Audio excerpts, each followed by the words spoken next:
Senhor, formoso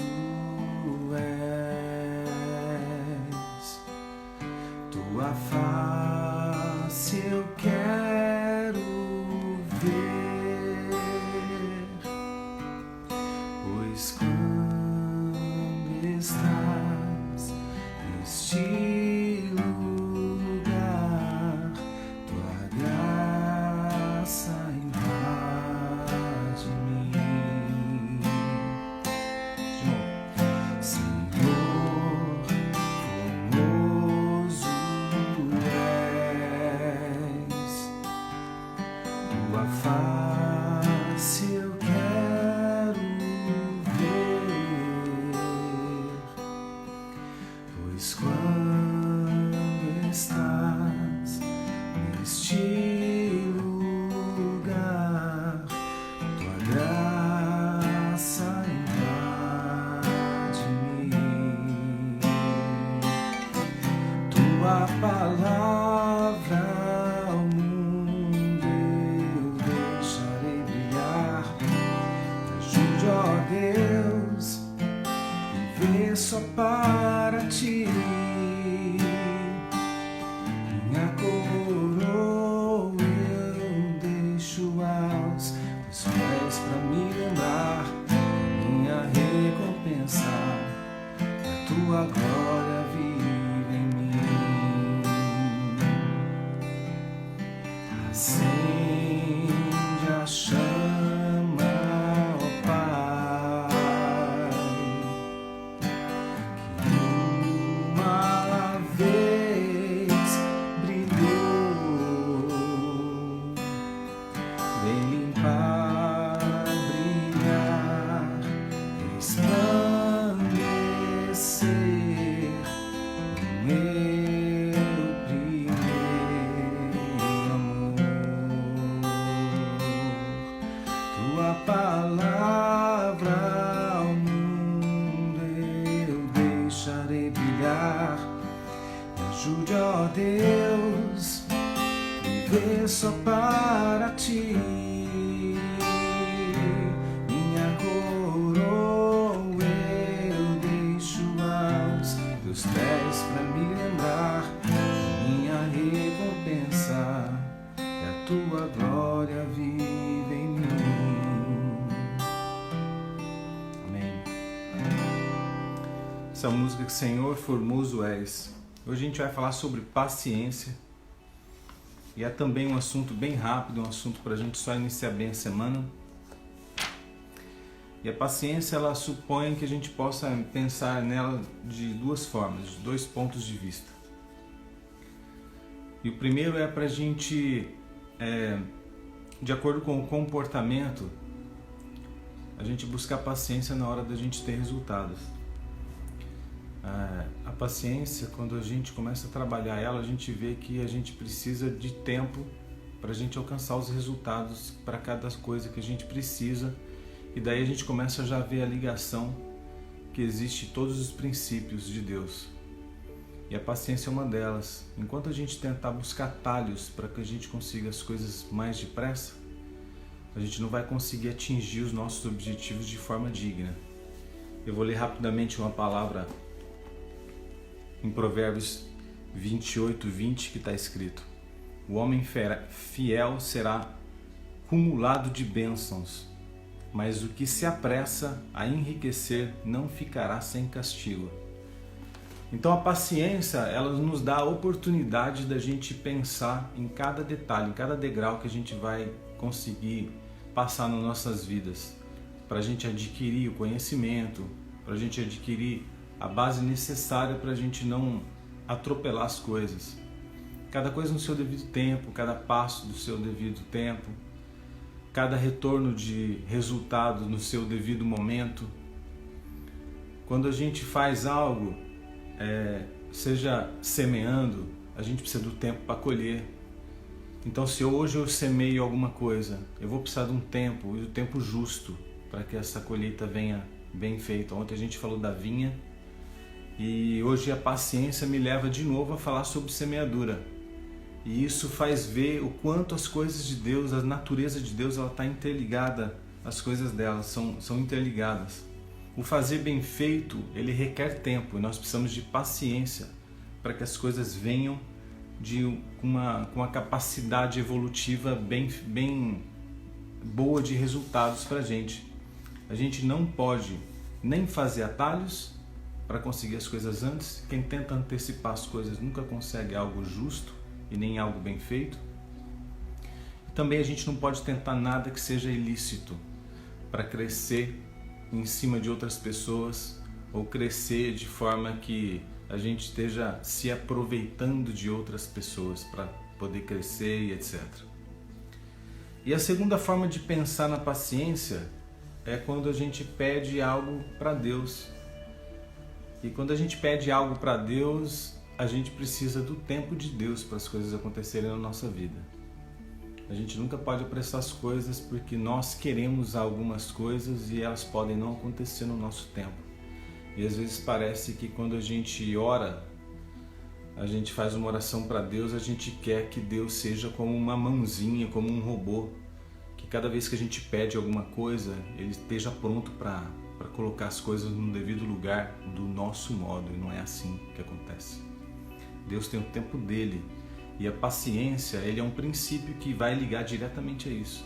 Deus tem o seu tempo de produzir as suas coisas para cada um de nós. Se a gente apressar as coisas, tentar construir atalhos para que as coisas aconteçam mais rápido, nós não vamos conseguir juntar os princípios de Deus. Consequentemente, a prosperidade real de Deus não vai acontecer na nossa vida.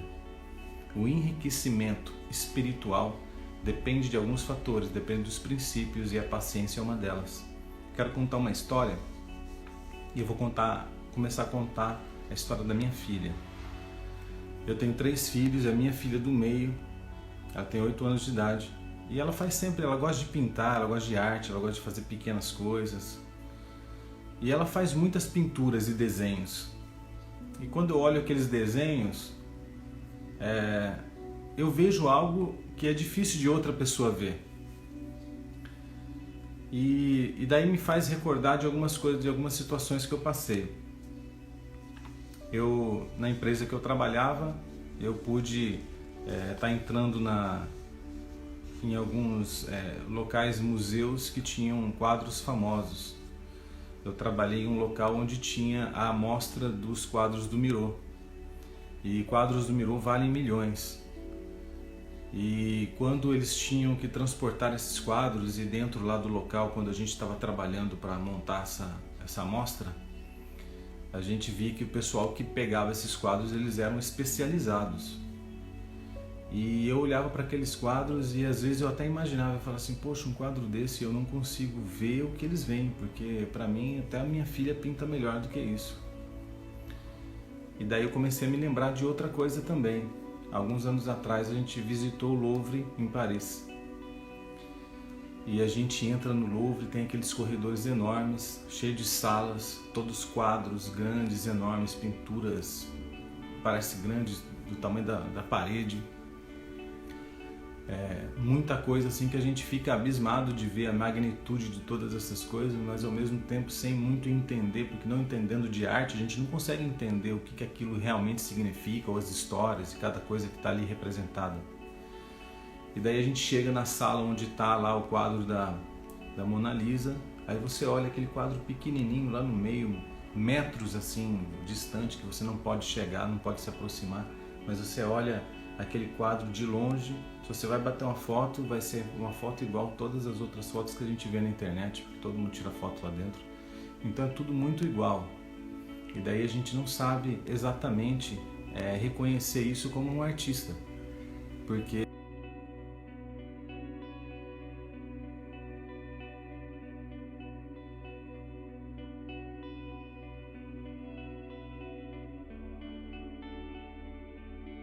olhar por uma outra ótica, ela me faz comparar a pintura que a minha filha fez em casa e aquilo que eu vi no museu, no Louvre, que eu vi nos quadros de Miró. Porque a pintura ela tem um valor, mas quando eu olho para a pintura da minha filha, eu olho com uma outra ótica. eu coloco na balança o amor. E daí para mim, a pintura da minha filha tem muito mais valor, porque eu olho com amor para aquilo que ela fez. E quando eu faço isso, eu estou vendo que as coisas têm muito mais valor se a gente dá valor em cada detalhe, em cada pequenas coisas, em cada passo. E a paciência leva a isso, leva a gente ver pequenos detalhes nas coisas. E que a gente possa poder crescer com esses pequenos detalhes. Eu não estou falando que algumas coisas que a gente vê ou outras não, e a gente não entende te leva a decepções. Não. E não pode te levar. A paciência ela precisa vir de Deus, assim como a gente escutou e escuta a história de Jó, que é muito conhecida, e fala que você tenha paciência de Jó, porque Deus tocou na vida dele, tirou os bens dele, era um dos mais prósperos, era o reino do norte e do oriente, era o homem mais próspero, mais rico. E Deus tocou na vida dele, tirou toda a riqueza dele, e mesmo assim, ele foi paciente em Deus, esperou em Deus, e as coisas aconteceram. Ele teve tudo de volta, seus filhos, ele teve toda a sua riqueza de volta, porque ele soube aproveitar em Deus aquele tempo. E eu quero falar isso para você hoje, para que você possa cumprir os princípios de Deus, para você ter prosperidade financeira, de riqueza emocional, espiritual, todas as outras áreas. A riqueza não é só, a prosperidade não é só a riqueza. A prosperidade é todo um acúmulo de coisas de cumprimento dos princípios de Deus. E é isso que eu espero para você e para mim. Eu quero fazer uma oração com você hoje, para a gente começar essa segunda-feira bem, essa semana bem. Que Deus possa abençoar a minha e a tua vida nessa semana. Que a gente possa ter paciência e conseguir a prosperidade de Deus para as nossas vidas. Feche seu olho junto comigo, independente da tua religião. Obrigado, Senhor, por esse momento. Obrigado por falar um pouco sobre a paciência. Obrigado por aprender com os teus princípios. Obrigado porque a tua palavra é luz para os nossos caminhos. E que sem ela nós vamos trilhar caminhos não justos. E nós queremos ser justos. Nós queremos esperar, ter paciência diante de ti. Nos ajuda nessa semana, Senhor, a entender a paciência. Entender que nós precisamos ter paciência com todas as pessoas, entender que nós não podemos criar atalhos para as nossas vidas, para antecipar as nossas coisas, e que o Senhor possa estender a tua mão e nos abençoar nesse dia, nessa semana. Eu te agradeço por essa oportunidade, em nome de Jesus. Amém. Obrigado mais uma vez por estar aqui, obrigado pessoal aí da minha família, pessoal que entrou, pessoal que assiste.